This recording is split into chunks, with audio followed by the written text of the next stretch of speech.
गत 6 तारीख रे भारतीय न्याय संहिता संपर्कीय बीएनएस ये संपर्कीय एक प्रदर्शनी केंद्र जो तार उद्घाटन होता एवं ये जो प्रदर्शनी केंद्र उद्घाटन होता केंद्र गृह एवं समवाय मंत्री श्री अमित शाह जी गस्त समय रे एवं से भुवनेश्वर थिबा समय ही उद्घाटित होता देशर नागरिकों को सुरक्षा और न्याय देवा को सुनिश्चित करने माननीय यशस्वी प्रधानमंत्री नरेंद्र मोदी जी जो विराट संकल्प रही तार श्रेष्ठ ये प्रमाण आज सारा भारत वर्ष में प्रतिफलित होती बीएनएस भारतीय न्याय संहिता। यही प्रदर्शनी साधारण लोकों को नुआ आईन रो कार्यकारिता एवं ताहार प्रभाव से कम समय भितर केमिति लोक मैंने न्याय पाई परिबे तार समस्त वैज्ञानिक आधारित रे सार इनक्वारी हम रिपोर्ट प्रस्तुत करा जिवो आउ सेथि पई व्यापक भाव रे सचेतनता करबा पई अवेयरनेस करबा पई आज ये जो एटी प्रदर्शनी केंद्र करा जायछि ताहार आवश्यकता निश्चित भाव रे जो माने एटी उपस्थित अछंती जो माने याकु देखुचंती जानि पारुथिबे। ये नुआ आईन को लागू होला परे भारत वर्षर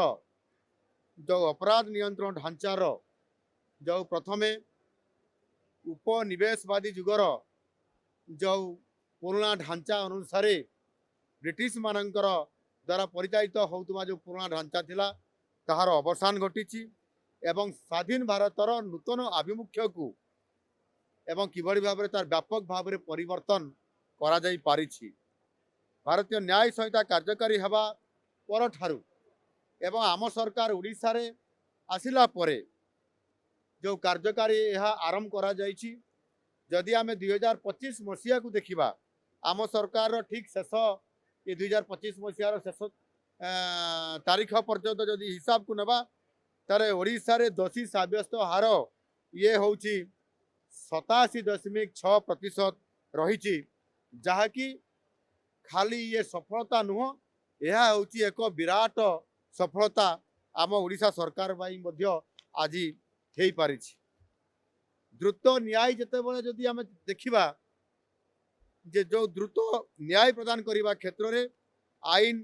रो एक नुआ मापदंड मध्य स्थापित होइछि ओडिशा सरकारंकर तदंतरु विचार पर्यंत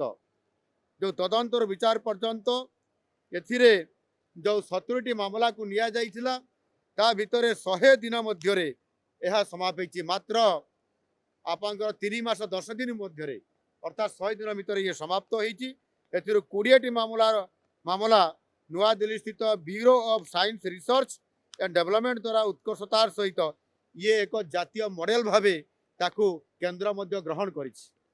यही आईन द्वारा तदंत ठारू विचार पर्यंत प्राय सबु स्टेप रे यार आशातीत भाव में समय अनुसार ताहार अपग्रेडेशन होइछि। 2025 रे जदि आम जीरो एफआईआर को देखा अनेक समय रे जोटी क्राइम हुए जोटी घटना घटे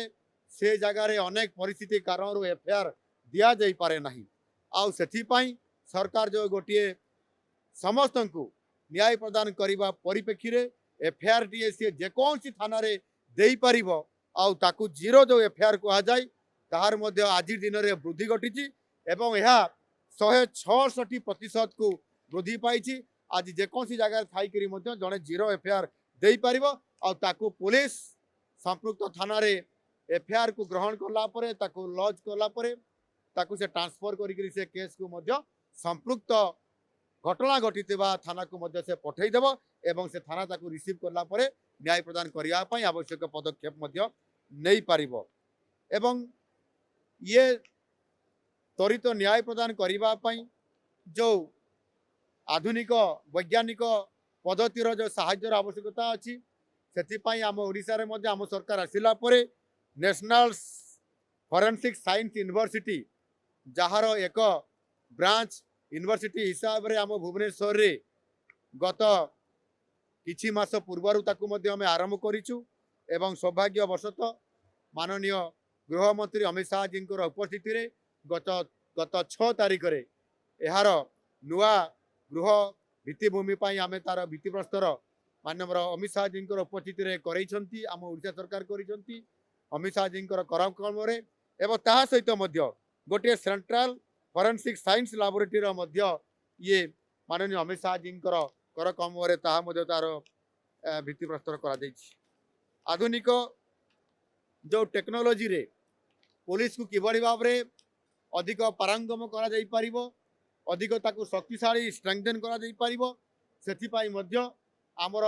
भुवनेश्वर जो आईआईटी भुवनेश्वर अच्छी ता सहित गोटाए एमओयू साक्षर होईची एवं निश्चित भाव में आधुनिक कौशल संपर्क में प्रशिक्षण देवा एवं राष्ट्रीय रक्षा विश्वविद्यालय सह मध्य एथिरे आमे एमओयू साइन करिसेंती यह निश्चित भाव में आगामी दिन में लोक न्याय देवाई बहुत बड़ा गुरुत्वपूर्ण भूमिका निर्वाह कर ये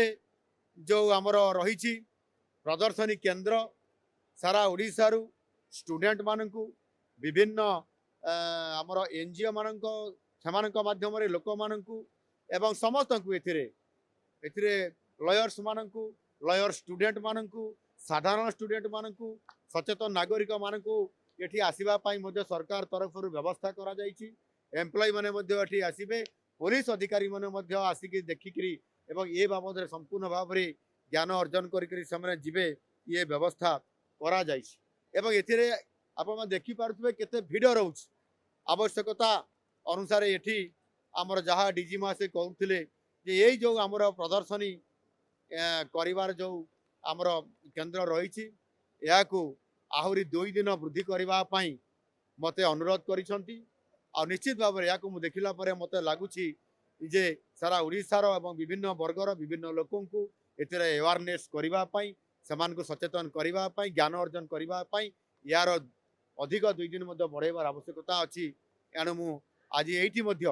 घोषणा करुच्ची जे यही जो प्रदर्शनी केन्द्र यह जो आमर अच्छी या निश्चित भाव में 2 दिन पर्यंत ये एक्सटेंड करागला एवं से अनुसार सबु वर्गर समस्त को ये आमर विभाग तरफ से लोक मैंने आसबे एवं आसला सचेतन करने या अधिक पारदर्शिता लोकों को देखा फंक्शन कर।